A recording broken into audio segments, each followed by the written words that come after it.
Well, towards the end of the year, we're checking in with Samaritan House to see how things have been going. And of course, they have needs and how maybe you can help out.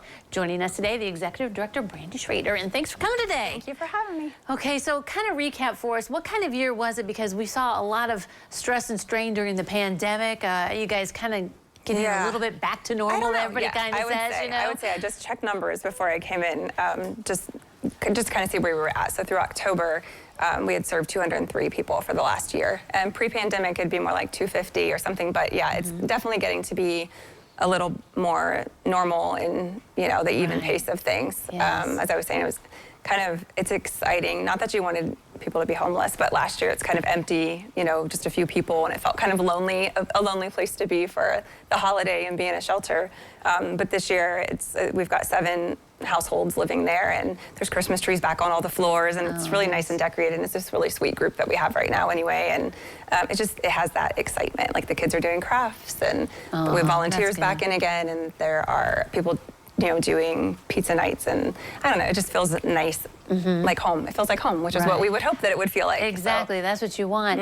Well, and you know, so people are getting back, but also they're probably facing inflation and all these high prices and stuff, so that is not helping. They can't pay their rent and stuff, exactly. Right? There's 2 things. There's one, like a shelter, a lot of nonprofits are pretty small margins and hard to stay open as it is, and so you know, that affects your donations and whatnot that are coming in. A lot of clubs didn't come back together after COVID, so we see less in-kind still coming in, though that it seems to be picking up. So there's the concerns for the continuance of the shelter, let alone your clientele that you're trying to serve. So yeah, rents are very high. Landlords can be more demanding. They can ask for, we were just checking this, you know, rent deposit and then a double, another $2,000 down. So you're looking at a 3-bedroom, you need $5,000 down. That's not going to happen. A lot of landlords aren't working with like rent and deposit assistance that's available because they don't have to, which that's okay. It's their business, you know, but it's just, it's not just that lower income. Like you're definitely seeing it affecting two-income households too, as well. Like I was mentioning with you, you know, we're making our plans just like everyone else. Like it's a holiday weekend, it's very cold. What if our boilers go down this time, or electricity goes out? Like where can we set extra blankets and, you know, all that good stuff? And just, it's just such a reality check thinking like that people will have to deal with this every day.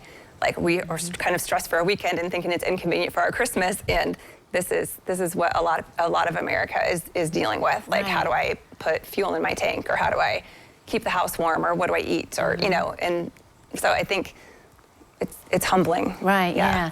I think people. I was talking with Father Ross about this. They don't realize the poverty level in our area. I don't think so. You know, and it's amazing. And you know, you're like Samaritan House trying to lift these people up and get them together and get them out. I mean, you're helping the women and children, and so many agencies are, but there's just it's overwhelming. It's not enough. There's just not enough. There's not enough affordable housing. I mean, they're just clear. There isn't. It's just a problem. So it's not something that's going to be quick. I definitely see a lot of our agencies coming together in new ways. Like that's happening.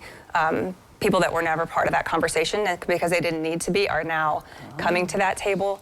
So I know that, you know, we've got talks of starting up a few groups that we've all been meeting, but starting like the local COC back up.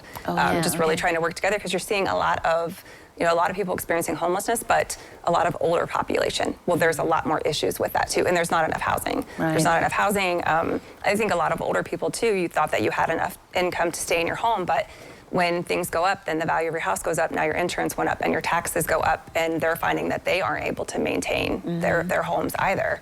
Or if you've got evictions, you know, when rents went up 40%, a lot of people couldn't do that. So now you've got an eviction. It's so easy to get an eviction on your record and so hard to get that off. So there's just you're going to see issues in a lot more of the subpopulations than what we've seen in the past. And I don't think that's going away anytime soon. All right. Well, people can help out. You guys always have a wish list and stuff. Check out your website. Give generously to Samaritan House, because you're out there helping those people in that housing situation. So, and we appreciate it so much. Thanks for coming today. Thank you. All right, don't go away. We'll take a look at the weather forecast next.